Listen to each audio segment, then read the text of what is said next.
Off the Ball. Brought to you by Boyle Sports. Now with same-day withdrawals to your Visa debit card.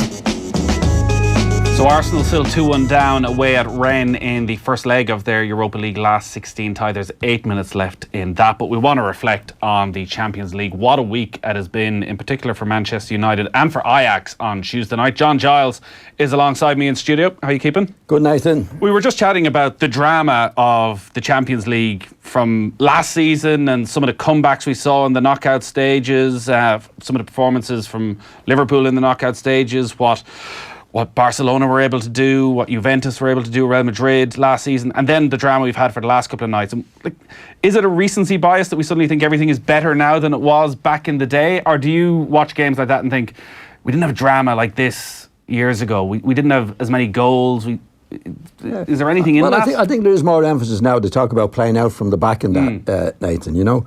But to be fair, like in my day particularly, and it's gone back a long time, you didn't have the coverage. You know, we see all the matches now and we can tape them and we can do all sorts of things. So you can see exactly what's happening. I'd say there was always drama. There's no doubt about that. Particularly in what was then the European Cup. Like, I'm getting the European Cup, it was a knockout competition. So you didn't even get a chance to lose a match, as it were. But I think there's more emphasis now on keeping the ball, which is good sometimes, not so good other times. But also that we actually can see the matches.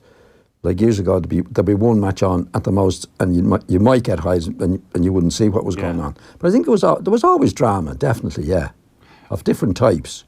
What about the drama then last night? Manchester United supporters I've seen have put this in their top 5 European nights of all time. Yeah. Was this a masterclass from Ole Gunnar Solskjær? Was this further confirmation that he deserves the managerial job on a permanent basis? Or was this just pure luck that they somehow survived? Well, I think it'd be a combination of a few particular things on the night. I mean, first of all, it was so dramatic because hardly anybody, I didn't meet anybody that expected United to do it, and I think Paris Saint-Germain were taking it very, very much for granted. I think there was no urgency about their play. Mbappe, who we know is a very, very good player, I think was out there to try and do a few tricks and to be the star man. Not totally unprofessional. From United's point of view, first of all, they had honesty.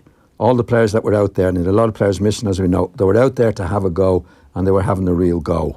As far as the tactical situation, I don't think it was a great tactical situation from the manager, to be quite honest, Solskjær, because if you go at the start of the match, the first 15, 20 minutes, he had Young playing in the middle of the field, and Eric Bailly playing at right back. Well, he was playing sort of midfield centre, like a back three. Right. But he wasn't playing at right back, Nathan. He was like they were wide open for the first 15, 20 minutes of the game down the left-hand side. He got the goal from that. You know, he was lost. He was lost. And that was a bad tactical switch. But they had a great bit of luck in that. Bailly got injured. You think he got injured, not that he just hobbled off because he saw the substitutes board going up? I don't know. You're not as cynical as me. No, I wouldn't be surprised if he did that. Yeah. I've seen players of my day did that, getting the card, and they were hopping off. Yeah. But for whatever reason, he went off, and it took them. If it was a tactical switch, it took them a long time to do it. In fact, they shouldn't have started with that. But anyway, that's going on a negative tomorrow. I don't want to be negative to them because it was a great night for them. But if you're talking about the tactical situation, that wasn't the case, because Young got back to right back and they were a different team. They didn't have that, they weren't exposed down the left-hand side as they were when Bailly was on. They actually scored from that particular side. So it wasn't a tactical great thing. It was what it was.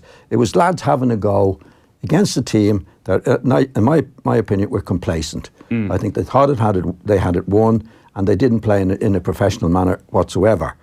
If you go back to the first goal that they conceded, that was... They were playing across the back there, and it's only, I know it was in the first 2 minutes, but they never tried to get beyond the halfway line. Yeah. And then they made, which they don't normally do. And then they had loads and loads of possession of the ball, but they had nobody wide to take advantage. Our player, Alves, for example, he was playing as right wing back, but he hit more of the ball than the right winger. Yeah. But of course, every time he got the ball, he wasn't going to beat anybody. He was going in, they were starting all over again, and I think they were content to do that. You know, they weren't really having a go at Manchester United, and Manchester United took full advantage of it. They were well organised after the first 20 minutes. They had a go. All of them were honest in what they were doing, and that's your starting point. So, is that a complacency you feel from Paris Saint-Germain built on having it way too easy in their domestic league, that they're not used to games of this intensity, that you have to take your chances, that if you make a mistake, it'll more than likely be punished? Well, there could be a case for that, but don't forget, they went to Old Trafford and won 2-0. You know, they did that, and that's usually the hard work done. And, you know, that has nothing to do with the domestic league, you know, because they win quite easily in the domestic league from what we know. But Old Trafford was a big match for them. They come away with a 2-0. I think they then got complacent over that particular result, as well as probably winning every match they play in their own domestic league. It could well be that, but they were certainly complacent in it. And I believe they thought they had it won. And they were very, very casual in the way. And then, of course, don't forget, if it hadn't been for the penalty, Nathan, they would have got through. You know, and we'd be sitting here wondering why he started Eric Bailly in the position he did and questioning. Exactly. You know, I mean, nobody. Like, once you win, you win. I mean, I'm trying to analyse as best you can. I'm not a Manchester United supporter. I've nothing against man. I don't care about any of the teams really. So I'm only telling you as I see it. But certainly, if the penalty decision hadn't been given near the end, you'd say, well, Paris Saint-Germain weren't good, but they got through. Well, the fact is they didn't. Before we get on to the penalty then, this run that Manchester United are on, 9 straight wins away from home under Ole Gunnar Solskjær. Part of me makes it think that maybe we spend too much time talking tactics, because it feels as though what he's done is no great change in tactics. It's just powers of motivation, giving players belief, reinstilling some confidence in young players that have been beaten down under Jose Mourinho. Yes. Or is that not giving him enough credit for what he's done tactically as well? I think it's a mixture, Nathan, of it. Obviously, there's always different elements to it. I'd say one of the major elements to it is, my experience in football, that when a manager like Mourinho was in the position he was in, and he was obviously abusing the players and publicly abusing the players and that, the players wanted to get rid of him, right? Now, when that happens with the players then want to prove that it was the manager that was at fault. So they start picking it up and actually play better than they did before. And they got a guy like Solskjær coming in who seems to be a gentle type of lad who, as he says, plays with a smile on his face, which I think is a lot of nonsense, put his arm around the players. This is a different situation to Mourinho, right? And what happens is, with managers, you can be coming in to the right environment for you. You know what I mean? You can get a manager coming to a certain environment, and it's the wrong environment, he won't do anything. It's happened a lot of time with managers. I think in this situation, Solskjær is a great appointment for his demeanour. He's pally with the players. Not pally with the players, but he's softer than... And he says, go out and play. He's not abusing players publicly like Mourinho was doing. So I'd say the players actually hated Mourinho, right? And when they got rid of him, or he was sacked, they thought, okay, now we've got to prove he was at fault. It wasn't us, which they have done. And I think Solskjær is the perfect man for that. You know, now tactically, you could talk about all the tactics you want last night, but it still goes back to that penalty decision. And I said tactically early on, it wasn't good at all. So I don't think it was his tactical nous that won him the match. He did get it right at the right back position before it was too late. But when you come to the extra time and the penalty decision, then it's down to that. Now, they did exceptionally well, Manchester United, there's no doubt, because a lot of top players were injured. Yeah, sure. They were missing with suspension, all the various things. So I'm not trying to run down what he's doing. I think he's done a great job. You couldn't ask for any more than he's done. And I think it was a great appointment for him, because he was an ideal person and personality to come in that particular situation. It's a difficult situation now for Ed Woodward to remove the emotion of what's happening with Solskjær and sit down and logically think out, well, there was a reason why Mauricio Pochettino would have been the number one target 3 months ago. Yeah. Pochettino's done very little wrong since then. Obviously, he had maybe one blip against Burnley, but he's done very little wrong. Yet Solskjær, everybody, all the Manchester United supporters, they feel the link to the class in 92, of the Champions League win in 99. They feel this emotion could sustain them past the next few months. Yeah. Do you think as a CEO of Manchester United, he just has to go with the wave of emotion? Well, you're asking me one question. Would he go because as CEO, or is it the right thing to do? I think as a CEO, he'll go with the popular view, because he's doing well. Now, if you're looking at it from the outside, from the club's point of view, And if the big decision would be, if we could get Pochettino, should I get him? It won't be so popular, but is he the right man? Now, that's the big problem. Now, in the CEO's case, I think they're more inclined to go with the popular choice. But if you put it on the table now, and if I'll ask you the question, if you were in that position and you could get Pochettino, would you take him in front of Solskjær? I think it's very hard to look long term in football anymore, and when you are riding the crest of a wave, particularly probably with the pressure Ed Woodward's been under, it's hard to turn your back. Like, imagine he takes Pochettino and 3 months in and starts slowly. Answer me the question, Nathan? I'd give it to Solskjær. Well, I wouldn't be so sure. At this particular time, I'd probably go with Pochettino. Right. To be quite honest, and I think he couldn't. There's no doubt Solskjær couldn't have done any more than he's done. But I say to people, I think my opinion is that he's ideal for the man at this particular time, because in many ways it's not real management. You know what I mean, Nathan? Like, the players are with him, they go with him, they got to prove Martinez. But Whiteley has to leave a player out. Whiteley has to do this. Whiteley has to give them the hard word. Sell one of their mates. Yeah, you don't. This is because, or else they stay with the same staff they've got and continue to go. But I'm not so sure that situation where it's a bit of a novelty, and I don't mean that in a cruel way, for the players to be having what they're having in the Mourinho, is that going to last? Yeah. Now, because there's sometimes you're on a run now where you're winning, and when you're on a run when you win, the manager has to do very little and say very little. You know, because everything is going right. It's when things go slightly wrong that you have to leave a player out and do it. And that's when. Now, whether it ever gets to that situation, I don't know whether Solskjær could handle it or not. I think Pochettino definitely could. So it is. I wouldn't like to be making the decision myself, to be honest, because the crowd will, and they like him anyway. He's a popular guy coming in. I think he's been ideal for what was needed at this particular time. The question is he the man to go from there? And I think Pochettino has proven in his career so far that he's capable of doing that, and what he's done at Spurs. We don't know if Solskjær can do that. Before we take a break, you touched on the penalty, and ultimately that was the winning of the game. Was it a penalty for you? I didn't think so. It's very, very difficult to know now exactly what the rules are, Nathan.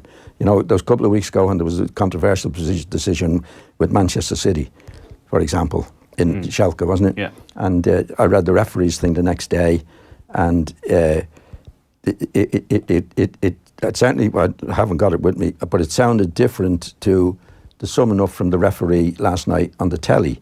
I didn't think he was very good. I mean, what he was saying was, well, he turned his back on the ball. Well, what's his defender? Like, the ball is 15, 20 yards away, and the best way he could get the height that he wanted was to jump in a certain way and turn his back on it. But you'd have to say, and the old days used to say, did he intend to handle the ball? That was the criteria. Did he intend to handle the ball? Well, I think there was no way that lad last night intended to handle the ball, because he couldn't even see where the ball was. He had his back to it. Yeah. What they say is that the following must be considered: the movement of the hand towards the ball, not the ball towards the hand. Yeah, but he didn't see the ball. How could he move his hand towards the ball? I mean, you see people say, well, he's hit his hand. Well, what do you do with your hands? If you're a defender, Nathan, and again, it's a bit like the winger coming up to the fullback, and he whacks it, and he whacks against the fella. And they did say then, when VAR was being introduced, the head of the UEFA referees, Robert Rossetti, said that they would penalise any unnatural arm movement that makes contact with the ball. And basically, if you're making your body bigger with your arm to block the ball, that you'd be penalised for that. Well, I say to people now, what do you do with your arms then? Keep them down by your side. Well, how could you jump? If I said to you in this bed, to stand up there now and jump as high as you can, and your hands down by your side. Well, then you just have to accept you can't jump as high. But then you're not defending. You know, I think it's nonsense, that, to be quite honest, Nathan. You know, in the old days it used to be intentional, and I agree with that. It has to be intentional. But if you look at that fella last night, he didn't even see the ball. You know, he's jumping up as high as he possibly can, and he's hoping that it'll hit him somewhere along the line, and it happened to hit him on the arm. But what does he do? Chop his arms off before he jumps up? You know, it's part and parcel of it. And the Manchester City one, what the referee was saying, the ball has to be going, your arm has to be going towards the ball. Yeah. Well, if you look at that last night, his arm wasn't going towards the ball. He was just jumping, and he had his back, couldn't even see the ball. I thought it was a poor decision. Actually, I think it's getting to the stage now with the handball situation that it mightn't be a bad move to say any handball inside the penalty area is intentional or not is a penalty. Yeah. Because, and hope it evens itself out. Well, it will even itself out because, what we were talking about last night wasn't a penalty; it was another penalty. Some people say, "Well, he did this and he did that." Some other people would say, "It was." The three lads that I was watching last night, and they tell you, three of them said didn't think it was a penalty, but the referee that came on then later on had a different version of it altogether. Right, so as we know, some you get, some you don't get. That's what they say in football. But if you had a situation where you said, "Oh, cut out all the speculation, was it or wasn't? Did it hit his hand? Was it a handball penalty?" And everybody's to live with that. No good moaning, and you would get moaning this week, and you got it last week. But I think overall, the way we're going at the moment, nobody's agreeing on it. Yeah, that's for sure. We need to take a very quick break. I do want to chat about Ajax victory over Real Madrid as well. 53106 is the text number if you have a question for John. Football on Off the Ball. Brought to you by the new and improved Boyle Sports Bet Builder. Now with 44 markets to choose from on every match. Have you heard about Flexify, Ireland's latest way to pay? Apply online at flexify.com and receive a decision in minutes. Then, simply select a payment plan that suits you. It couldn't be easier. And now, you can spread the cost of your purchase with no interest ever.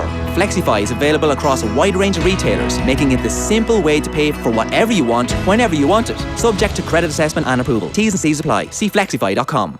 For the first time ever, there's a new pain relief available that cleverly combines paracetamol and ibuprofen into one convenient tablet.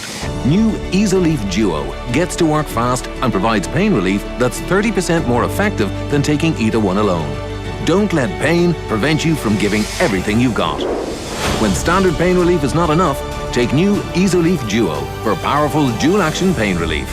In pharmacies only. Contains paracetamol and ibuprofen. Always read the label. 250,000 Irish people live with blindness or visual impairment. I'm Victoria Smurford and my daughter Evie is one of them. I have a progressive eye condition with no cure. Fighting Blindness is the only Irish charity funding research into treatments for sight loss. Their work gives kids like me hope for the future. Blindness can be cured through research. Please help us find a cure sooner. Donate now at fightingblindness.ie. Thank you. New Easolief Duo for powerful dual-action pain relief with paracetamol and ibuprofen in one convenient tablet. In pharmacies only. Contains paracetamol and ibuprofen. Always read the label. In the wrong hands, the violin can sound like a nightmare. But in the right ones...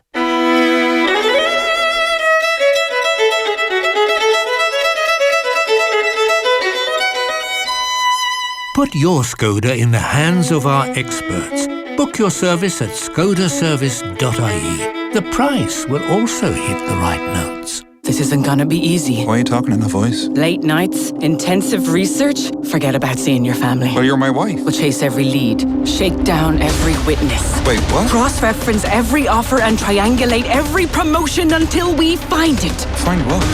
The way, Peter. The way to save on car insurance. But I already went on to 123.ie. Save 10%, no questions asked.